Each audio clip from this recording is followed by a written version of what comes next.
അടീനിയത്തിൻ്റെ വിത്ത് പാകണത് എങ്ങനെയാണെന്നും നമ്മുടെ ചാനൽ വഴി അതെങ്ങനെയാണ് ഓർഡർ ചെയ്യുക എന്നുള്ളതുമാണ് ഇന്ന് നമ്മൾ പറയണത്. അടീനിയത്തിൻ്റെ വിത്തുകൾ ഒരുവിധം മെച്ചുറായി കഴിഞ്ഞാൽ അത് പൊട്ടിപ്പോകാതിരിക്കാനായിട്ട് നമ്മളത് കെട്ടിവെക്കണത് നല്ലതാണ്.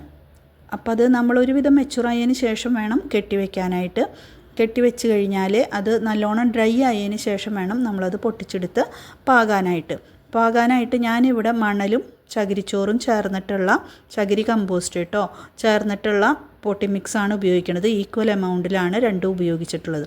അത് നല്ലോണം മിക്സ് ചെയ്തതിന് ശേഷം നമുക്ക് നമ്മുടെ സീഡ്ലിംഗ് ട്രേയിലോ അല്ലെങ്കിൽ ഡിസ്പോസിബിൾ ഗ്ലാസ്സിന് ഓട്ടയിട്ടതിന് ശേഷം അതിലോ നമുക്ക് പൊട്ടി മിക്സ് നിറച്ച് കൊടുക്കാം. എയർ ഹോൾസ് ഇല്ലാതിരിക്കാനായിട്ട് നല്ലോണം ടാപ്പ് ചെയ്ത് നിറച്ചതിന് ശേഷം വേണം അതിലേക്ക് വിത്തുകൾ പാവി കൊടുക്കാനായിട്ട്. വിത്തുകൾ ആഴത്തിൽ പാകേണ്ട ആവശ്യമില്ല. മുകളിലിട്ട് കൊടുത്തിട്ട് ജസ്റ്റ് ഒന്ന് അതിൻ്റെ മുകളിൽ കൂടെ ഒരു ചെറിയൊരു ലെയർ പോട്ടി മിക്സ് ഇട്ട് കൊടുത്താൽ മതി. നല്ല വെയിലുള്ള സ്ഥലത്ത് വേണം വയ്ക്കാനായിട്ട്. നനവും ആവശ്യമാണ്. വെള്ളം അധികമായി കഴിഞ്ഞാൽ അടീനിയത്തിൻ്റെ വിത്തുകൾ ചീഞ്ഞു പോകാനുള്ള ചാൻസ് ഉണ്ട്.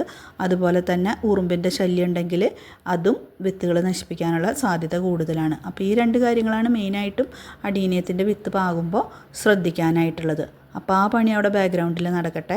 ഇനി നമ്മുടെ ചാനലിൽ എങ്ങനെയാണ് വിത്തുകൾ ഓർഡർ ചെയ്യണേ എന്നുള്ളത് പറയാം. വിത്തുകൾ നിങ്ങൾ വാട്സപ്പ് മെസ്സേജ് ഇട്ട് കഴിഞ്ഞാൽ നിങ്ങൾക്ക് നമ്മുടെ കയ്യിൽ വിത്തുകൾ ഉണ്ടെന്നുണ്ടെങ്കിൽ അതിനനുസരിച്ച് നമ്മൾ റിപ്ലൈ തന്ന് നിങ്ങൾക്ക് ആവശ്യമുള്ള വിത്തുകൾ നിങ്ങൾ ഓർഡർ ചെയ്ത് പേയ്മെൻറ്റ് ചെയ്ത് കഴിഞ്ഞാൽ നിർബന്ധമായിട്ടും സ്ക്രീൻഷോട്ട് ഇടണം. പേയ്മെൻറ്റിൻ്റെ ഐഡിയോട് കൂടിയിട്ടുള്ള സ്ക്രീൻഷോട്ട് നിങ്ങൾ ഷെയർ ചെയ്യണം. അത് ഷെയർ ചെയ്ത് കഴിഞ്ഞാൽ നിങ്ങളുടെ അഡ്രസ്സും ബാക്കി ഡീറ്റെയിൽസും തന്നു കഴിഞ്ഞാൽ നമ്മളിവിടെ ഓർഡർ കൺഫേം ആയതിൻ്റെ മെസ്സേജ് നിങ്ങൾക്ക് തിരിച്ചു തരും. അപ്പോൾ പലരും അത് ശ്രദ്ധിക്കാറില്ല. നമ്മുടെ കയ്യിൽ എപ്പോഴും വിത്തുകൾ ഉണ്ടായിക്കൊള്ളണം എന്നില്ല. നമ്മളൊരു ഹോം ഗാർഡനാണ്. അപ്പോൾ അതുകൊണ്ട് തന്നെ ആ ഒരു കൺഫർമേഷൻ മെസ്സേജ് എല്ലാവരും ശ്രദ്ധിക്കേണ്ടതാണ്.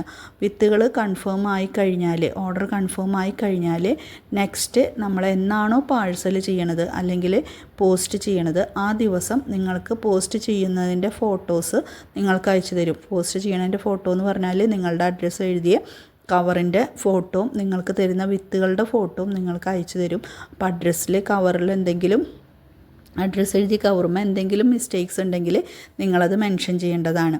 അപ്പോൾ നമുക്കത് തിരുത്തി അയച്ചു കൊടുക്കാനായിട്ട് പറ്റും. അത് കഴിയാവുന്നതും അപ്പം തന്നെ ചെയ്യണം. എന്താണെന്ന് വെച്ചാൽ നമ്മൾ പോകുന്നതിൻ്റെ അരമണിക്കൂർ മുമ്പ് അല്ലെങ്കിൽ ചിലപ്പോൾ തലേദിവസം രാത്രി അങ്ങനെയാണ് നമ്മൾ ഇടാറ്. അപ്പോൾ നിങ്ങൾക്ക് അത് കൺഫേം ചെയ്യണം. അത് കഴിഞ്ഞാൽ നമ്മളിവിടുന്ന് പോസ്റ്റ് ചെയ്യും. പോസ്റ്റ് ചെയ്യുമ്പോൾ നമ്മൾ 3 തരത്തിലാണ് നമ്മളിവിടുന്ന് അയക്കണത്. DTDC വഴി അയക്കാറുണ്ട്. സ്പീഡ് പോസ്റ്റും നോർമൽ പോസ്റ്റും നമ്മളിവിടുന്ന് ചെയ്യാറുണ്ട്. അത് ഓരോരുത്തരും തിരഞ്ഞെടുക്കുന്നതിനനുസരിച്ചിട്ടാണ് അത് ചെയ്യുന്നത് അപ്പോൾ നോർമൽ പോസ്റ്റ് തിരഞ്ഞെടുക്കുമ്പോൾ എല്ലാ പോസ്റ്റിനും നമുക്ക് ഗ്യാരണ്ടി പറയാനായിട്ട് പറ്റില്ല. എന്താണെന്ന് വെച്ചാൽ നിങ്ങൾക്കറിയാം സ്പീഡ് പോസ്റ്റിനും DTDCക്കും മാത്രമാണ് നമുക്ക് ട്രാക്കിംഗ് ID പ്രൊവൈഡ് ചെയ്യാനായിട്ട് പറ്റുള്ളൂ. നോർമൽ പോസ്റ്റിൽ നമുക്ക് ഇവിടെ നിന്ന് കൊണ്ടുപോയിട്ട് പോസ്റ്റ് ബോക്സിൽ ഇടുക എന്ന് പറയുന്ന പണി മാത്രമാണ് നമുക്ക് ചെയ്യാനായിട്ട് പറ്റുക. അപ്പോൾ അത് നമ്മൾ ഇവിടുന്ന് കറക്റ്റായിട്ട് ചെയ്യുന്നതിൻ്റെ ഒരു ഇതായിട്ടാണ് നമ്മൾ കവറുമ്മ അഡ്രസ്സ് എഴുതിയിട്ടുള്ളത് നിങ്ങൾക്ക് അയച്ചു തരുന്നത്. അത് കഴിഞ്ഞാൽ നിങ്ങളുടെ പോസ്റ്റ് ഓഫീസിൽ എത്തുന്ന വരെയുള്ള ആ ഒരു ഐഡിയ നമുക്ക് കിട്ടില്ല. നമുക്ക് ട്രാക്ക് ചെയ്യാനായിട്ട് പറ്റില്ല. അപ്പോൾ നോർമൽ പോസ്റ്റ് തിരഞ്ഞെടുക്കുന്നവർ ആ കാര്യം പ്രത്യേകം ശ്രദ്ധിക്കേണ്ടതാണ്.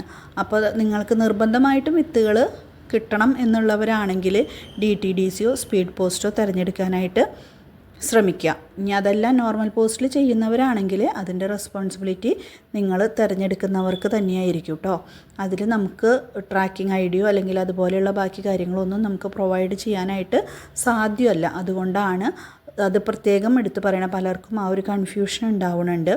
അപ്പോൾ ആ കാര്യം നിങ്ങളുടെ റെസ്പോൺസിബിലിറ്റിയിൽ.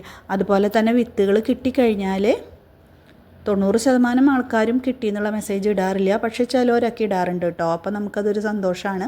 അതുപോലെ തന്നെ മുളച്ചതിൻ്റെ ഫോട്ടോസും അതൊക്കെ പലരും ഷെയർ ചെയ്യാറുണ്ട്. ചെടികൾ നമ്മുടെ കയ്യിൽ നിന്ന് വാങ്ങിച്ചിട്ട് പൂവുണ്ടാവണതിൻ്റെ ഫോട്ടോസൊക്കെ നമുക്ക് ഷെയർ ചെയ്ത് തരാറുണ്ട്. അപ്പോൾ അതൊക്കെ നമുക്ക് സന്തോഷമുള്ള കാര്യമാണ്.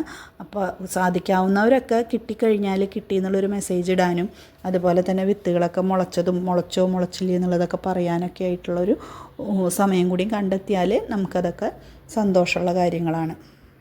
ഈ വീഡിയോയിൽ കാണിക്കുന്ന പൂക്കളാണ് നമ്മുടെ കയ്യിൽ അവൈലബിൾ ആയിട്ടുള്ളത് അപ്പോൾ പലരും കളർ സെലക്ഷൻ ചോദിക്കാറുണ്ട്. നമ്മുടെ ചെടികളൊക്കെ ഇങ്ങനെ ഒരുമിച്ചിരിക്കണ കാരണം കളർ സെലക്ട് ചെയ്യാനായിട്ട് എളുപ്പമാവില്ല.